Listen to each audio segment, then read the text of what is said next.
ouvir a voz do Salvador.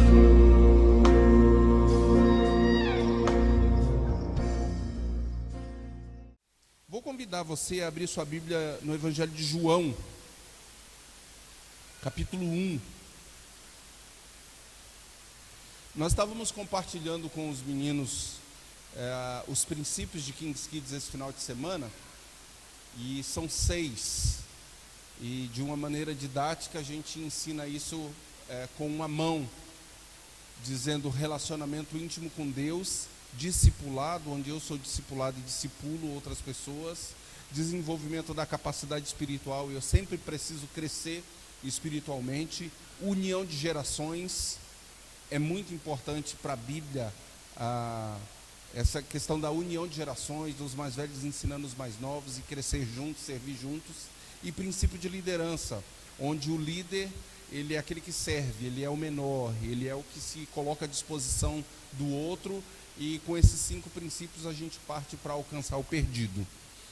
E eu compartilhei com os meninos ontem à noite, durante o culto para Deus, um princípio de relacionamento íntimo com Deus, de intimidade com o Senhor. E eu queria conversar um pouquinho com vocês sobre isso. Aqui, no Evangelho de João, no capítulo 1, começa dizendo assim: no princípio era o Verbo, e o Verbo estava com Deus, e o Verbo era Deus. Ele estava no princípio com Deus, todas as coisas foram feitas por intermédio dele, e sem ele, nada do que foi feito se fez. A vida estava nele, e a vida era a luz dos homens. A luz resplandece nas trevas, e as trevas não prevaleceram contra ela. Houve um homem enviado por Deus, cujo nome era João. Este veio como testemunha para que testificasse a respeito da luz, a saber, a verdadeira luz. O 8. Ele não era luz, mas veio para que testificasse da luz, a saber, a verdadeira luz que, vinda ao mundo, ilumina todo o homem. O Verbo estava no mundo, o mundo foi feito por intermédio dele, mas o mundo não o conheceu. Mas a todos quanto o receberam, deu-lhes o poder de serem feitos filhos de Deus, a saber, aos que creem no seu nome, os quais não nasceram do sangue, nem da vontade da carne, nem da vontade do homem, mas de Deus. E o Verbo se fez carne e habitou entre nós, cheio de graça e de verdade, e vimos a sua glória, glória como do unigênito do Pai. Quando a gente pensa na criação e na narrativa que tem lá no Gênesis, de Deus criando as coisas apenas com o poder da sua palavra, apenas com a execução de suas palavras, as coisas foram sendo criadas. É algo extraordinário imaginar que todo o universo, na extensão e na dimensão física que ele é, foi criado apenas com o poder da palavra de Deus. Isso é extraordinário. Eu estou empolgado ainda, muito empolgado, com uma série que eu assisti há pouco tempo, da National Geographic, que está na Netflix, de 8 astronautas que compararam um pouco da visualização da base internacional com aquilo que eles conseguem enxergar de lá de cima com o planeta Terra e as coisas de conhecimento que já tem daqui da Terra, e comparar essas ciências, como que é extraordinário. E eles falam assim, é espetacular. Você olhar para a morada que nós temos é algo espetacular. E aí, como crente, como alguém que sabe que foi Deus quem preparou isso, cada episódio que eu assistia e cada informação que aquele seriado trazia ao meu coração assim, motivo de exaltar a Deus, de adorar ao Senhor, de glorificar a Deus. E eu, por algumas vezes, chorei de alegria pelo que Deus preparou para nós. E uma das coisas que os cientistas falam é assim, é interessante porque a gente aponta sondas, os nossos telescópios mais potentes para diversas regiões, diversas estrelas, diversas constelações, e nós não conseguimos ainda encontrar nenhum planeta que chegue nem perto daquilo que a Terra oferece para que a gente possa viver. E tudo isso foi criado por Deus. Tudo isso foi criado por Deus pensando em nós. Nós somos a coroa da criação. A Bíblia diz que nós somos a coroa da criação. E aí é espetacular a gente ler o texto bíblico e saber que Jesus estava lá. Que Jesus fazia parte daquela construção do que seria o planeta para nós. Ele estava participando de cada detalhe, de cada coisa, e a narrativa desde o início diz isso: façamos o homem, a nossa imagem e a nossa semelhança. Então, era o Deus trino, criando todas as coisas para que nós pudéssemos chegar com tudo isso já formado, com tudo isso já estabelecido. Obrigado, Marcos. E aqui no Evangelho de João, ele traz primeiro essa informação de que Jesus, que é o Verbo, estava lá. No princípio ele estava lá e ele era Deus, e todas as coisas foram feitas por intermédio dele, e nada foi feito sem ele. E aí o texto vem trazendo essas informações extraordinárias e diz que ele era a luz dos homens. Ele era aquele que poderia trazer ao nosso coração algo que o sol não poderia trazer, algo que as estrelas não poderiam trazer, um tipo de iluminação que o homem precisaria. Nós precisamos entender, querido, que existe um vazio no nosso coração, como ser humano, que só Deus pode preencher. Só Deus pode preencher. E a necessidade do crente que conhece o Senhor, que tem um relacionamento com Deus, desenvolver intimidade através desse relacionamento, precisa ser diária. Nós precisamos trabalhar nisso para que esse relacionamento com Deus se desenvolva em intimidade diariamente.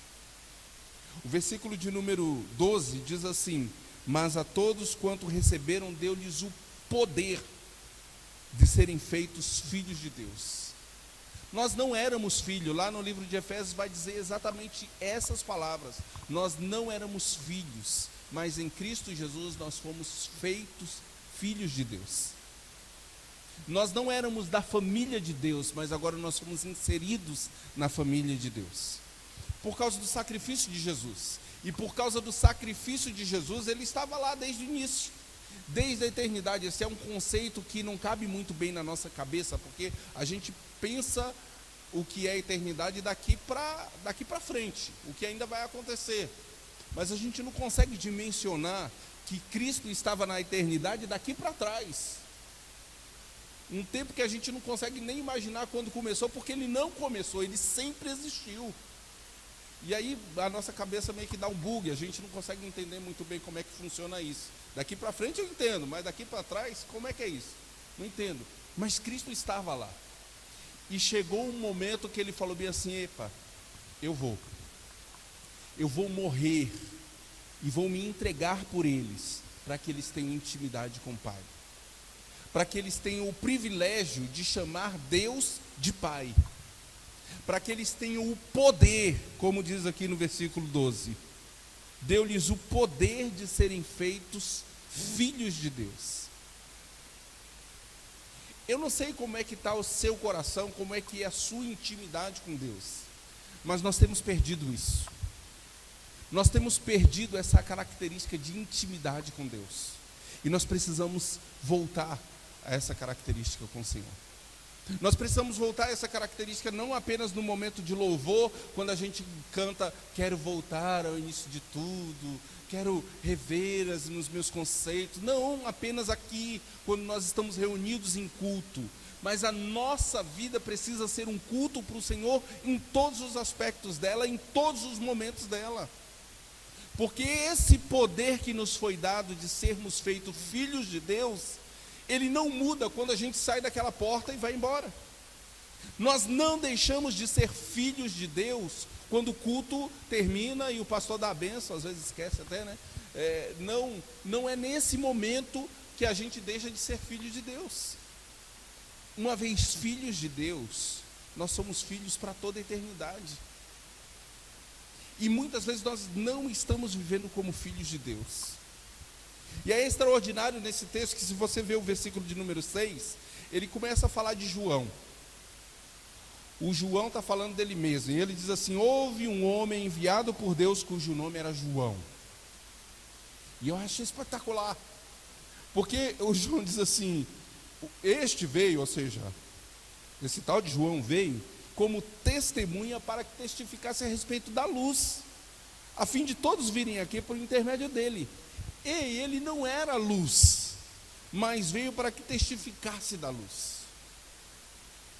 Em alguns momentos, João é meio que comparado com Jesus. As pessoas olham para ele e confundem ele com Jesus, porque ele parecia, porque ele tinha ações parecidas, porque ele tinha algumas coisas que ele fazia que parecia demais com Jesus. Então ele era confundido com Jesus. Será que a gente tem alguma coisa que as pessoas podem olhar para nós e nos confundir com Jesus? De terça-feira para cá eu fiquei meio emocionado assim, né, por causa do Gileoscar. Teve uma categoria lá no Gileoscar que me chamaram e eu falei assim: cara, que privilégio isso. Que privilégio ser reconhecido por algumas pessoas. Foram lá e escreveram um negócio que eu era amoroso. Que privilégio isso, ser reconhecido com uma característica tão divina, algo que é tão de Deus, e a gente pode ser reconhecido por uma característica que é de Deus. São tantos os atributos de Deus compartilháveis.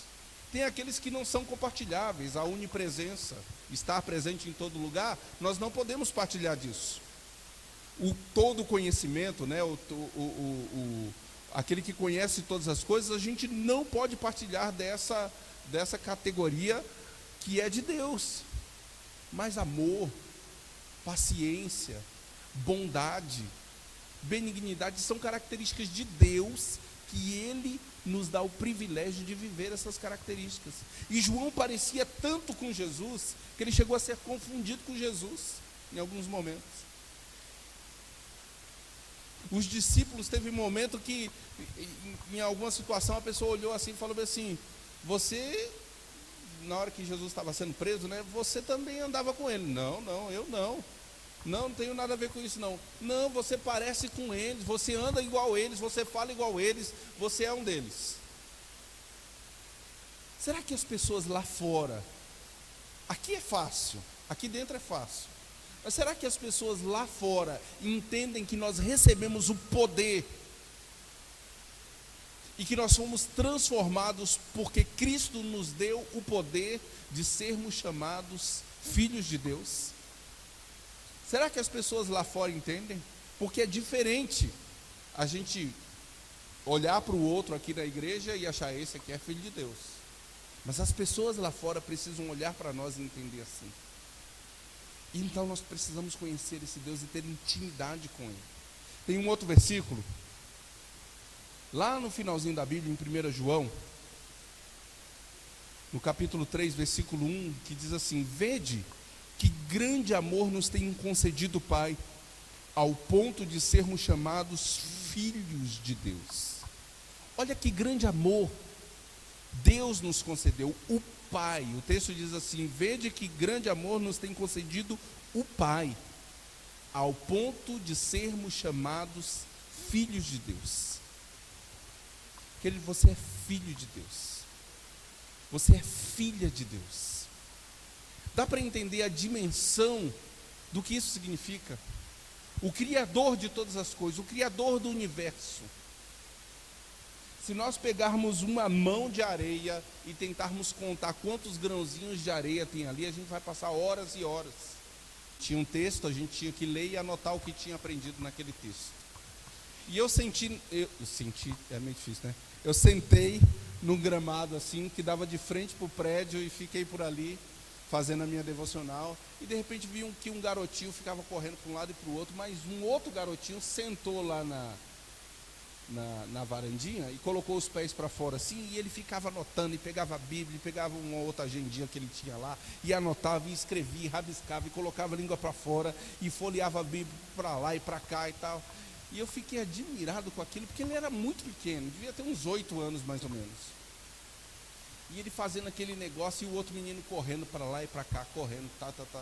Aí chegou uma hora que o garotinho que estava correndo parou perto dele e falou assim: ei, vamos brincar de pega-pega? Tá contigo. Aí pegou nele e saiu correndo. Aí o menino ficou olhando assim. E aí o garoto voltou e falou: você não vai brincar não? Aí ele falou assim: irmão, você não está entendendo. Eu estou numa, tu está noutra. Te pica. Como quem diz assim: cai fora que eu estou fazendo um negócio muito mais importante do que essa brincadeira que você está fazendo aí. Eu estou no meu momento com Deus. Eu estou no momento de intimidade com Deus. Mas era um garoto de uns 8 anos de idade, que entendeu que precisava dar prioridade para conhecer a Deus através da palavra. Às vezes, querido, nós precisamos voltar para essa simplicidade no nosso coração. Sabe, estudar sobre coisas profundas, conhecer as regras da teologia, é muito importante para o nosso coração, o coração daquele que é crente, porque isso te firma como crente. Mas às vezes o que nós precisamos é voltar para a essência. E a essência é que Deus quer ter intimidade conosco. Deus quer ter intimidade conosco ao ponto de nós olharmos para Ele como Pai e vivermos com Ele como Pai. Tinha uma musiquinha que a gente cantava antigamente nas igrejas que dizia assim: cuidado olhinho no que vê, cuidado mãozinha no que pega, cuidado pezinho onde pisa. Ia por aí assim: o Pai do céu está olhando para você, cuidado olhinho no que vê. E a gente meio que dirigia as nossas vidas através desse medo: o Pai está olhando para a gente. Só que se a gente for olhar para a Bíblia, não é dessa forma que o Pai nos trata. O que o Pai fez foi: olha, vocês são pecadores, vocês merecem a morte, eu sou um Deus justo que não deixo passar impunidade como juiz, então vai ter que morrer. Mas como eu não quero que todos se percam, eu vou fazer o seguinte: para salvá-los, eu vou me entregar no lugar de vocês. E Jesus Cristo veio e morreu para que nós tivéssemos vida, mas uma vida abundante, não uma vida qualquer.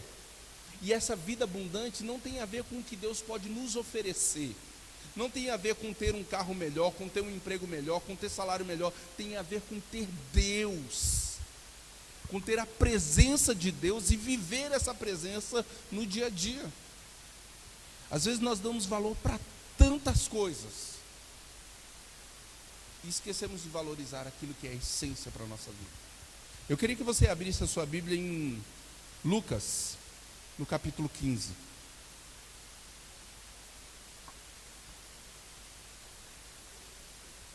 Lucas capítulo 15.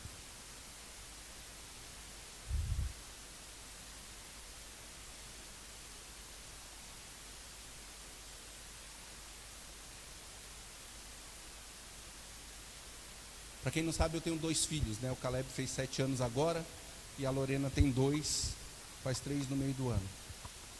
O Caleb é todo amoroso, todo carinhoso, todo dengoso. A Lorena é o oposto. Não gosta de toque, não gosta de beijo, não gosta de chamego, nada disso. Mas ela gosta de mim. Eu sei que ela gosta de mim. E eu sei disso pela reação que ela tem na hora que eu chego em casa.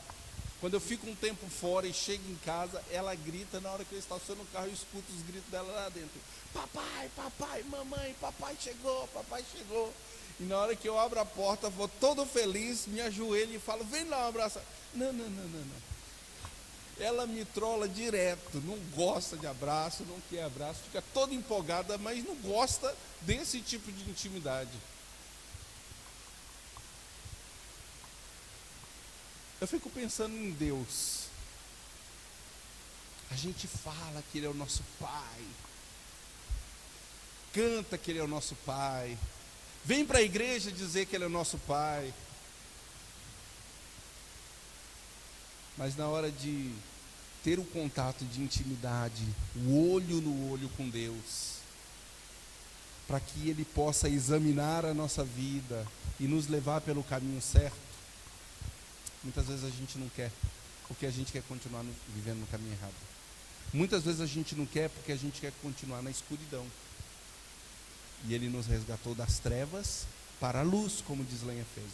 Nos tirou da morte e nos trouxe para a vida em família da fé.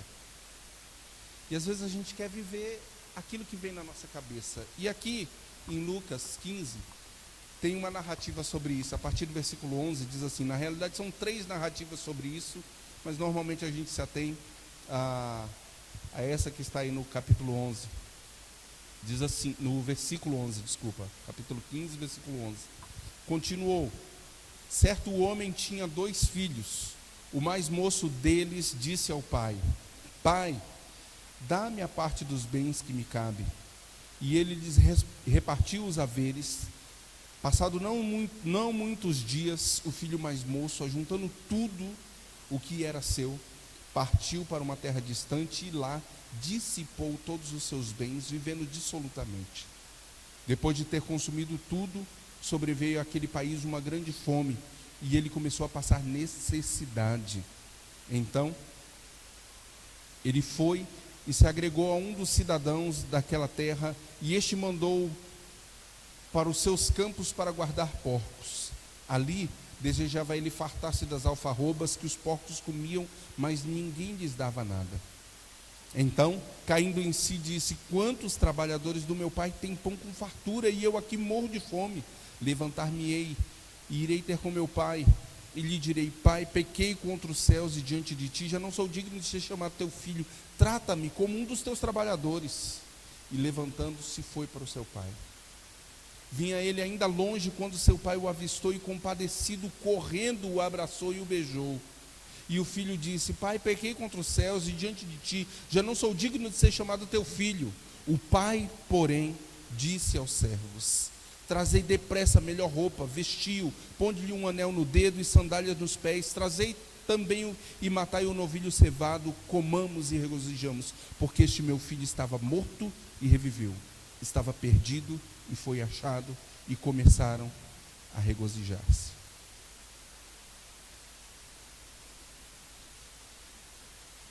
Não sei se você consegue se identificar em alguma coisa com esse filho, mas muitas vezes tem áreas na nossa vida que está morta.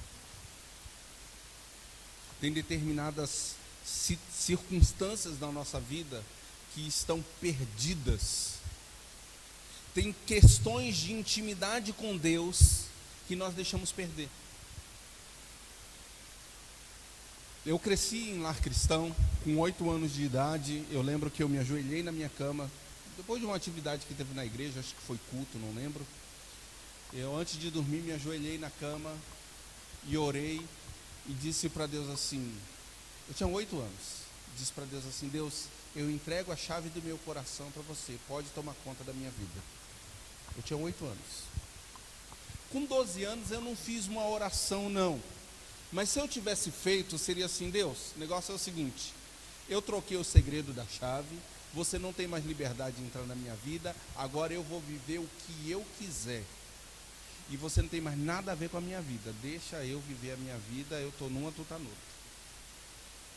Se eu tivesse feito uma oração, teria sido essa aos 12 anos de idade. E eu resolvi viver longe daquilo que eu tinha aprendido até os 12 anos em relação à palavra de Deus. Eu não fui aquele pecador, né, que fumou, que bebeu, que usou droga, se prostituiu, nada disso. Mas eu estava longe dos caminhos de Deus. Então é igual qualquer um desses outros. Eu estava perdido, precisando voltar para o caminho do Senhor. E eu tinha 17 anos quando isso aconteceu. Com 17 anos eu tive novamente esse impacto da presença de Deus e de ter que tomar uma postura diante daquele que é o meu Pai Celestial. E eu tive que assumir que Ele era o dono da minha vida, que Ele era o Senhor, e que tinha muitas áreas da minha vida de intimidade com Deus que eu tinha perdido, e que eu queria renovar isso, que eu queria viver isso, que eu queria aprender de Deus. E eu comecei a ler a Bíblia, eu devorei a Bíblia. Eu li os evangelhos, depois li Apocalipse, e peguei lá em Gênesis, e li a Bíblia toda, e empolgadíssimo com o que Deus estava revelando ao meu coração como um garoto de 17 anos. E vivendo algo intensamente com Deus. E sabe o que eu mais desejava naquela época? E o que eu mais orava era: Deus, me leva. Eu já te conheço. O Senhor já entrou na minha vida, o Senhor já transformou a minha vida, me leva para o céu. Eu quero estar plenamente contigo. Eu quero viver plenamente com o Senhor. Eu ainda não tinha entendido que Cristo entra na nossa vida e transforma a nossa vida e traz o Espírito Santo para a nossa vida, para que a gente faça a diferença onde a gente estiver.